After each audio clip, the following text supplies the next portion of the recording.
So hello everyone, welcome to Physicsphobia. Again we are here to discuss about mathematics, a fantastic chapter which is relation and function.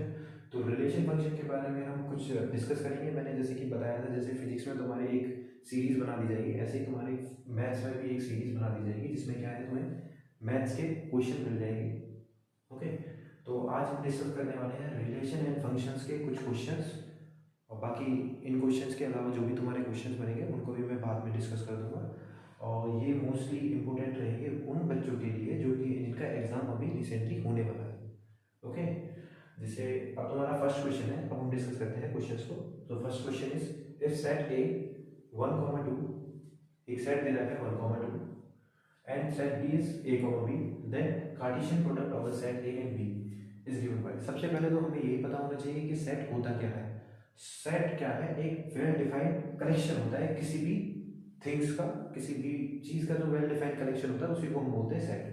जैसे एक class में 25 बच्चे हैं, तो वो भी क्या है, जो 25 बच्चों का जो ग्रुप होगा उसको भी हम बोलेंगे it is a well defined collection of students. Okay, और उसी क्लास में अगर जैसे कि उसी क्लास में अगर हमने ग्रुप बना दिया कि भाई 10 लड़के हैं और 15 लड़कियां हैं, तो उसको भी हम सेट बना सकते हैं कि भाई एक लड़कों वाले के सेट को हम एक सेट नाम देते हैं और दूसरे वाले जो लड़कियां वाले सेट है उसको दूसरा नाम देते हैं। तो इसमें हमें पूछा है कि भाई एक वेल डिफाइंड कार्टेशियन प्रोडक्ट इसमें क्या बनेगा। इसका ए क्रॉस जो बी है वो तुम्हारा हमेशा बनता है कि भाई पहला वाला जो ए क्रॉस बी है, तो जो फर्स्ट पोजीशन पे आएगा तुम्हारे ए के कंपोनेंट आएंगे। तो ए के कंपोनेंट आएंगे तो मतलब क्या होगा कि जो फर्स्ट पोजीशन पे या तो 1 या फिर 2 आना चाहिए। ठीक है भाई, और दूसरी पोजीशन पे क्या आना चाहिए, सिर्फ ए और बी आना चाहिए। तो दूसरी पोजीशन पे ए और बी कौन से वाले ऑप्शन में है? ये है तुम्हारा ऑप्शन नंबर ए। तो इसलिए option A is the correct answer for this question. बाकी तो जब ऑप्शन मिल ही गया तो अदर्स के बारे में क्या बात करनी। तो अब आते हैं क्वेश्चन नंबर 2 पे। If the relation R in the set 1 2 3 4 given by R is equals to, अब एक रिलेशन दे रखा है। रिलेशन तुम्हारा होता है कि भाई कोई एक नंबर किसी दूसरे नंबर से किस प्रकार से रिलेटेड है, किस तरह से रिलेटेड है, उसको बोलते हैं हम एक तरीके से रिलेशन। जैसे आप लोग भी अपने पेरेंट्स से किस तरीके से रिलेट करते हैं, आप उनके क्या हो, उनके डॉटर हो या फिर सन हो, तो ये भी क्या है, एक रिलेशन है। ठीक है, नंबर्स का भी एक रिलेशन होता है। और आगे बात करते हैं इसके बारे में। हमें दिया हुआ है, गिवन है एक रिलेशन 1,1 1,2 1,4 3,1 3,2 3,4,3 और 4,2। तो भाई इसके बारे में बात करें तो जो डोमेन होती है, इसमें पूछा है कि domain of the R. Domain जो होती है वो होती है जो फर्स्ट पोजीशन पे तुम्हारे नंबर्स होते हैं उसको हम बोलते हैं उस रिलेशन की डोमेन।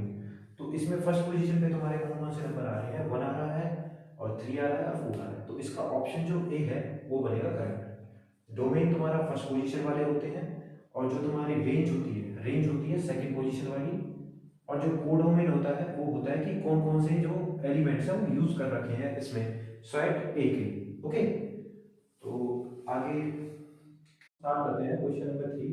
क्वेश्चन नंबर 3 को स्टार्ट करने से पहले हम बात करेंगे रिलेशंस के बारे में, रिलेशंस के टाइप के बारे में।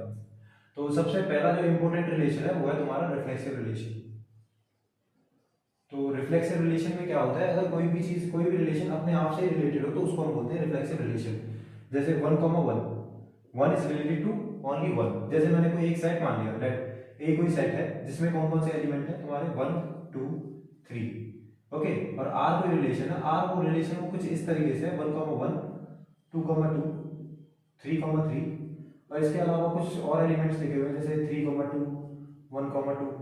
ठीक है भाई, तो इसमें ये चीज इंपॉर्टेंट है कि ये तीनों चीजें होनी चाहिए, उसके अलावा कुछ भी हो तो वो रिलेशन क्या होगा, तुम्हारा रिफ्लेक्सिव होगा। अगर जिस रिलेशन में ये ओनली ये तीन चीजें इंपॉर्टेंट होंगी तो उसको हम बोलेंगे आइडेंटिकल रिलेशन।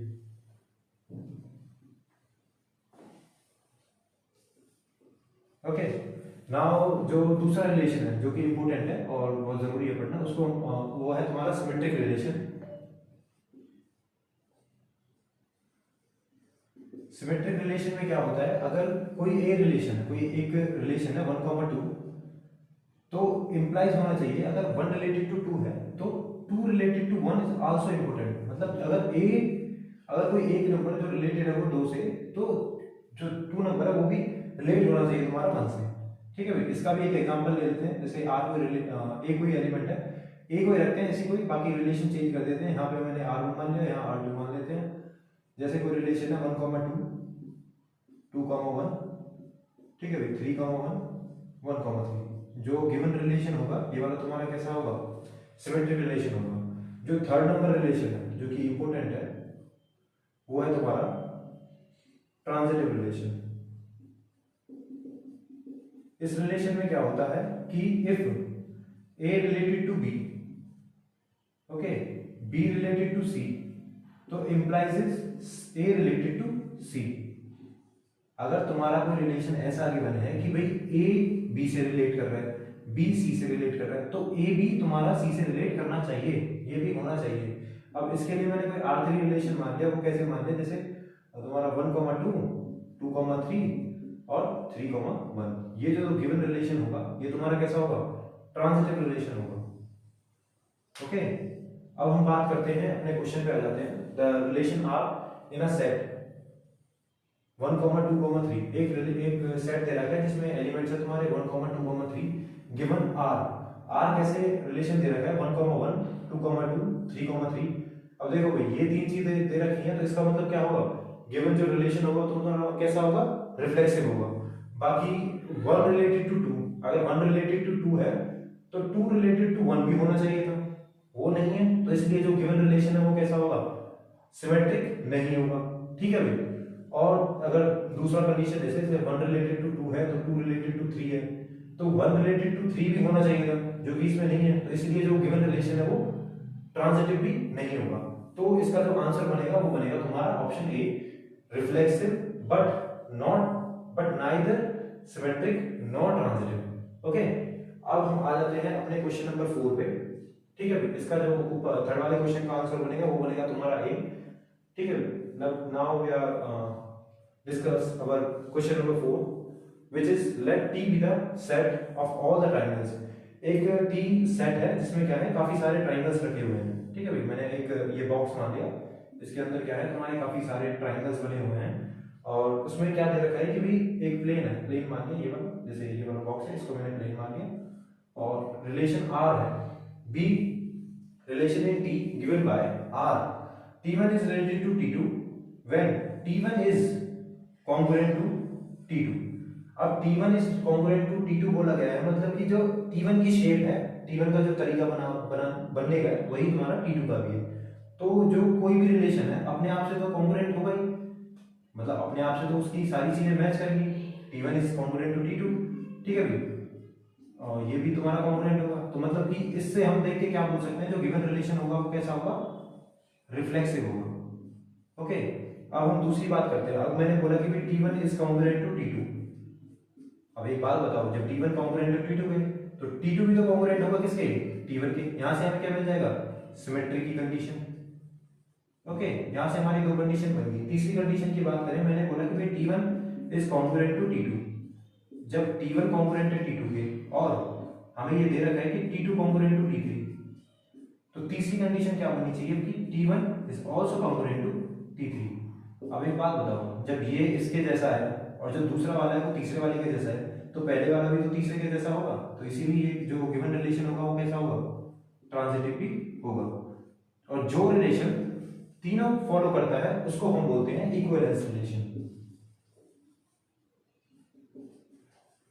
ठीक है भाई, इक्विवेलेंस रिलेशन। तो जब ये क्वेश्चन नंबर 4 में जो तुम्हारा रिलेशन दे रखा है वो तुम्हारा कैसा रिलेशन है, and equivalence relation. Option C is the correct answer. तो अब हम लोग स्टार्ट करते हैं अपना question number 5, which is the relation R defined the set. एक कोई सेट दे रखा है जिसमें एलिमेंट कौन कौन से हैं, 1, 2, 3, 4, 5, 6, 7।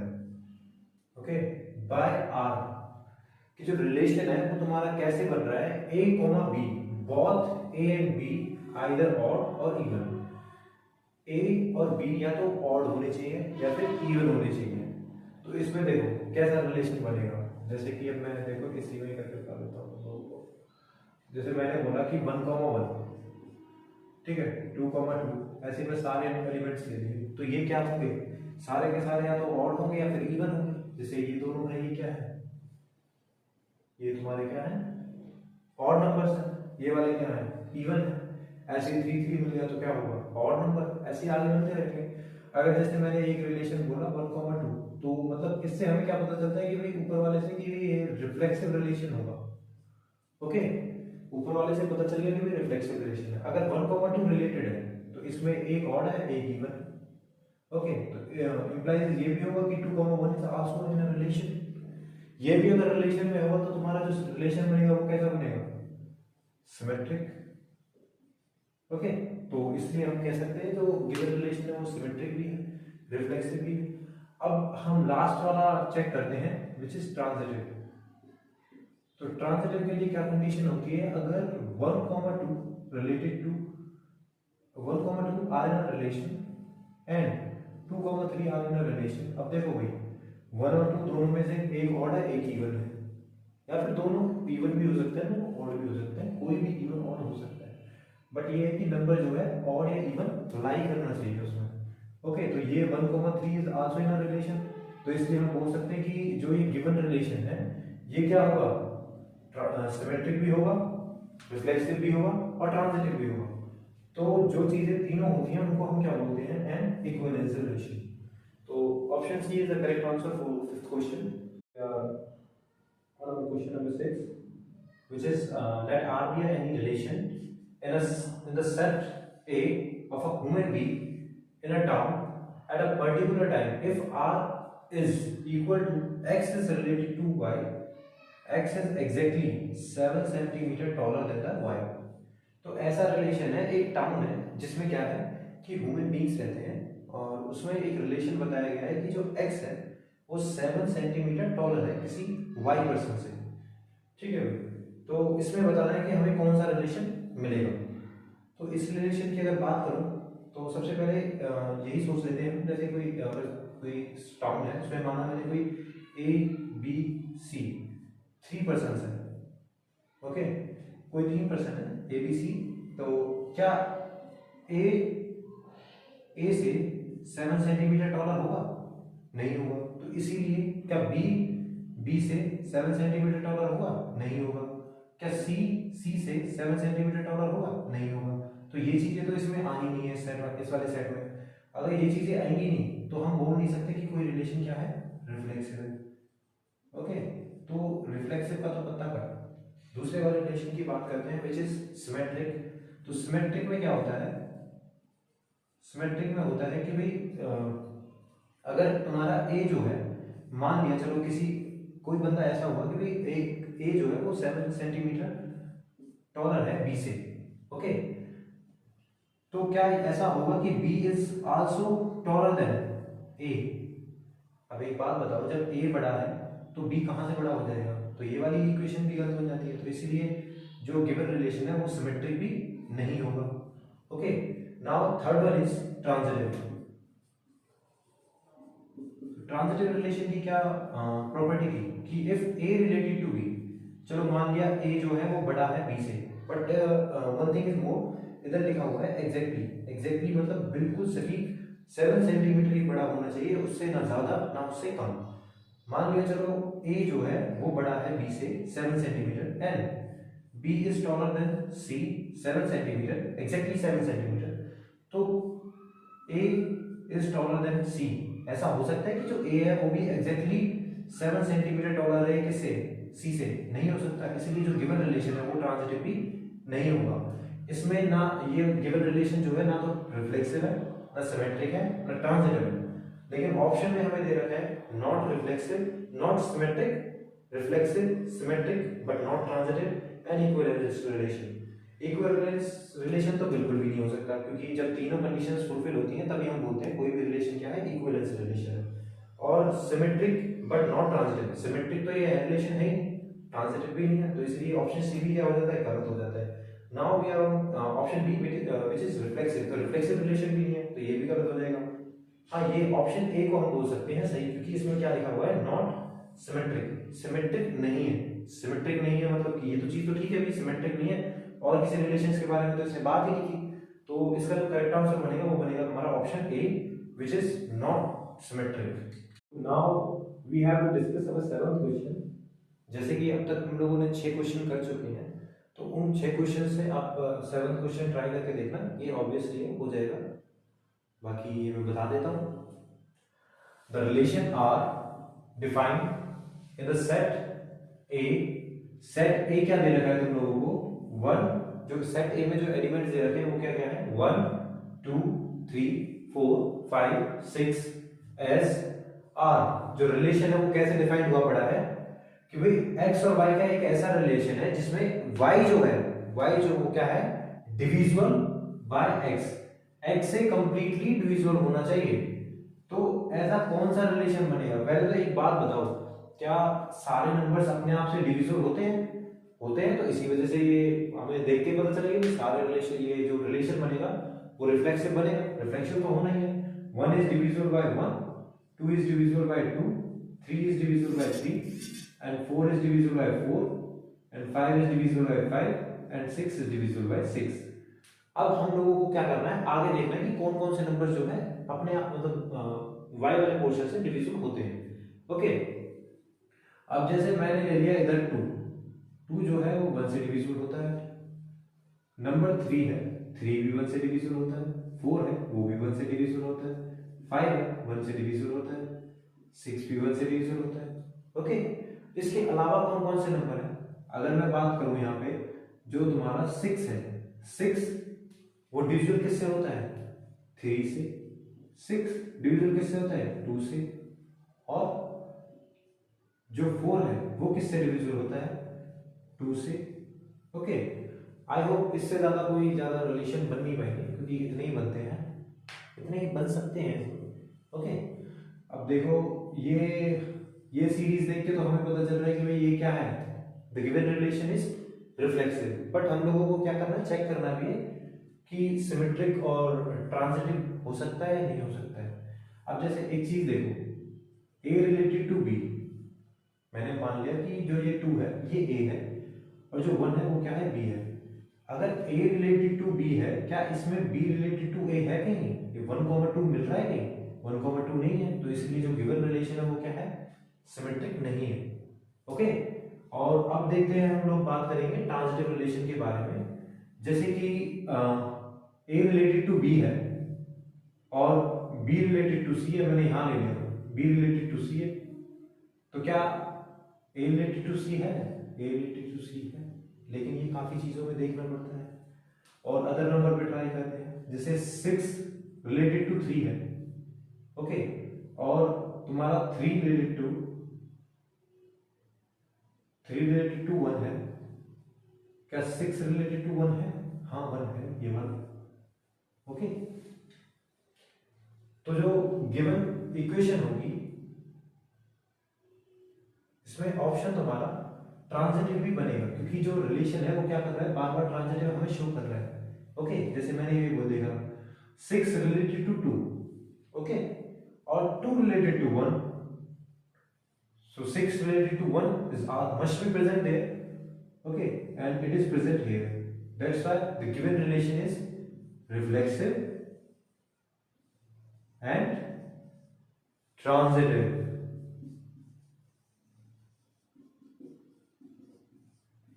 Okay, so the option A will be the correct answer for 7th question. Now we have to discuss our 8th question. The relation are in the set 1 2 3 4 up to 14 as r is equals to, r relation दे रखा है वो क्या है? x, y 3x minus y is equals to 0। मतलब कोई ऐसा relation बनाओ कि भाई जो 3x minus y है वो किसके इक्वल होना चाहिए? 0 के इक्वल होना चाहिए। ओके, यहाँ क्या नंबर रखा जाए जिसको माइनस करके हमें 0 मिल जाए? अब जैसे मैंने बोला, अगर मैं 3 मल्टीप्लाई 1 करूं और माइनस 3 कर दूं तो इक्वल 0 मिल जाएगा। ओके, तो यहां से हमें एक साइड क्या मिला? 1, 3। अगर मैंने क्या किया, 3 मल्टीप्लाई 2 कर दिया और माइनस कर दिया 6, तो नेक्स्ट साइड क्या मिलेगा? 2, 6। मतलब ये मल्टीपल्स में मिलेंगे। नेक्स्ट क्या मिलेगा अपकमिंग? 3, 9, नेक्स्ट 4, 12, नेक्स्ट 5, 5 तो बन ही नहीं पाएगा क्योंकि 5 से जब मल्टीप्लाई करेंगे तो वो नंबर एक्स्ट्रा बनेगा, जिसकी वजह से वो नहीं मिल पाएगा। ठीक है भाई, तो इसके अलावा कोई और सेट बन ही नहीं पाएंगे, और सब्जेक्ट्स बन ही नहीं पाएंगे। तो इस वजह से जो गिवन रिलेशन होगा वो कैसा होगा, इसमें देखो ना तो हमें रिलेशन मिल रहा है कि भाई ये सिमेट्रिक भी नहीं दिख रहा, ना ट्रांजिटिव दिख रहा, और ना ही रिफ्लेक्सिव दिख रहा। इस वजह से जो ये गिवन रिलेशन होगा ये कैसा होगा, नन ऑफ दीज, क्योंकि रिफ्लेक्सिव भी नहीं है, ट्रांजिटिव भी नहीं है, सिमेट्रिक भी नहीं है। तो option D will be the correct answer for the question number 8। Okay,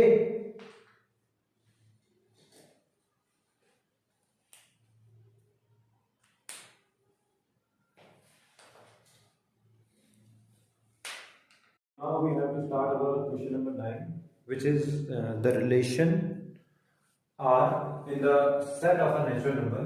natural number का एक सेट दे रखा है, माना वो जो natural number का सेट है वो मैंने माना n है, और उसमें एलिमेंट है 1 to up to n तक। तो वो डिफाइन हुआ पड़ा है कुछ इस तरह, भाई जो R है इस तरह डिफाइन हुआ पड़ा है कि x, y, y जो है वो इक्वल होना चाहिए किसके, x plus 5 and x will be smaller than 1, x will be smaller than 1। तो x की वैल्यू हम 4 से छोटी कौन कौन सी बनेगी, या तो 1 होगा या 2 होगा या 3 होगी। ठीक है भाई, तो इन वैल्यूज को जब हम इस इक्वेशन में पुट करेंगे तो हमें y की वैल्यू भी मिल जाएगी, ऑटोमेटिकली मिल जाती है जैसे इक्वेशन में पुट करेंगे। तो y इज इक्वल टू, जैसे ही 1 पुट किया तो 1 plus 5 which is equal to 6। तो यहां से जो पहला वो बनेगा 1,6। Okay, and next is when we put x is equals to 2 and 2 plus 5 is equals to 7। तो यहां से जो सबसेट बनेगा वो बनेगा 1,7। Okay, next is y is equals to 2 plus 3 plus 5 which is equals to 8, और यहां से जो तुम्हारा सबसेट बनेगा वो बनेगा 1,3,8 by 2,7। ओके, तो यहां से हमें 3 सेट सबसेट्स मिलेंगे, मतलब जो रिलेशन होगा वो तुम्हारा इक्वल होगा कुछ इस तरह 1,6, 2,7 एंड 3,8। ओके, तो अब मैं रिफ्लेक्सिव की बात करूं, सबसे पहले बात करेंगे रिफ्लेक्सिव की। क्या इसमें कोई रिफ्लेक्सिव रिलेशन मिल रहा है कि आपस में वो कनेक्टेड हो, क्या 1 का कोई रिलेशन है, 2 का रिलेशन है, नहीं है, तो इसलिए जो गिवन रिलेशन है वो रिफ्लेक्सिव नहीं होगा। तो रिफ्लेक्सिव के बारे में तो हमें बात ही नहीं करनी, रिफ्लेक्सिव हो ही नहीं सकता। ठीक है भाई, और अब हम बात करते हैं सिमेट्रिक रिलेशन के बारे में। सिमेट्रिक रिलेशन की एक प्रॉपर्टी है जिसमें क्या होता है कि अगर A रिलेटेड टू B है implies B should also relate to A। तो ऐसी कहीं वो तो दिख ही नहीं रही, क्योंकि अगर 1 रिलेटेड टू 6 है तो 6 मस्ट रिलेट टू 1, बट ऐसा तो कोई सेट है ही। और ऐसे इसके साथ है 2,7 भी नहीं है और 3,8 भी नहीं है, तो ये गिवन जो रिलेशन है वो सिमेट्रिक भी नहीं होगा। बाकी अब हम बात करते हैं थर्ड वन रिलेशन के बारे में, विच is transitive relation. Transitive relation के लिए भी अब देखो, फोर्थ वाले की पहले बात कर लें तो देखो भाई, कोई भी रिलेशन है, अगर तीनों रिलेशन अगर फॉलो होते हैं तभी कोई रिलेशन तुम्हारा क्या होता है, इक्विवेलेंस रिलेशन होता है। ठीक है, तो इसलिए जो गिवन रिलेशन है ये इक्विवेलेंस रिलेशन नहीं हो सकता। Option D is also incorrect answer. So now we are discussing about the third point. Third point में स्टूडेंट्स क्या होता है कि अगर ट्रांजिटिव रिलेशन, उस रिलेशन को बोलते हैं जब A रिलेटेड टू B हो और ये चीज गिवन हो कि B रिलेटेड टू C हो, एंड आफ्टर दैट इसके इंप्लाइज में होना चाहिए A should also relate to C। अब देखोगे A रिलेटेड टू B तो दे रखा है, but B related to C कहां दे रखा है, नहीं दिया हुआ। इसी वजह से जो तुम्हारा जो C आंसर है इज द करेक्ट आंसर, क्योंकि अगर जब तक उसमें सेकेंड वाली कंडीशन फुलफिल नहीं होगी तो उसको ट्रांजिटिव रिलेशन माना जाएगा। Okay, now we are going to discuss about 10th question. The relation R in the set of a natural number and defined as R is equals to x, y, x should be greater than y। तो natural number का एक set दे रखा है n is equals to 1 2 3 up to n तक। तो ये set दे रखा है, इसमें क्या बात किया है कि कोई ऐसा रिलेशन बताओ जिसमें x जो है वो ग्रेटर रहे y से। अब x ग्रेटर देन y रहेगा तो सीधी बात है जो रिलेशन बनेगा तो हमारे क्या बनेगा 2,1 3,2 3,1 और आगे ऐसे ही बनते रहेंगे, काफी रिलेशन बनेंगे इसमें। ओके, तो सबसे पहले हम बात करते हैं अपना रिफ्लेक्सिव रिलेशन के बारे में। तो रिफ्लेक्सिव रिलेशन की तो इसमें कोई कंडीशन अप्लाई हो ही नहीं सकती क्योंकि कोई भी नंबर है वो अपने आप से ग्रेटर नहीं होता, तो इसीलिए रिफ्लेक्सिव वाले जो बॉक्स है उनको हम ऑटोमेटिकली कट कर सकते हैं। ऑप्शन बी आपका नहीं हो सकता और ऑप्शन ए भी नहीं हो सकता, ऑप्शन सी भी नहीं हो सकता, तो डायरेक्ट हमारा ऑप्शन बी हो सकता है। ये तो हो गया है एलिमिनेशन मेथड से कि भाई जब हमें रिफ्लेक्सिव रिलेशन मिल ही नहीं रहा तो हम बोल ही नहीं सकते कि कोई भी रिलेशन क्या है इक्विवेलेंस रिलेशन है या फिर सेकंड ऑर्डर जो ऑप्शंस बन रहे हैं। बाकी अब हम लास्ट वाले ऑप्शंस को एज अ फुलफिल सॉल्व करा के देखते हैं कराते हैं। तो उसमें देखो क्या दे रखा है अभी, ट्रांजिटिव रिलेशन के लिए दे रखा है but neither reflexive nor symmetric. अब देखो कोई भी रिलेशन है, मैंने बोला 2,1 2 इज ग्रेटर देन 1 और 2 को छोड़ते हैं कोई और नंबर लेते हैं, जैसे मैंने बोला कि भाई 3,2 3,2 लिया मैंने, ओके, और ले लिया मैंने 2,1। If a related to b related to c, so ac should also relate to 3,1 is also in the given relation. That's why the answer D is the correct. Okay, so thank you for watching the video.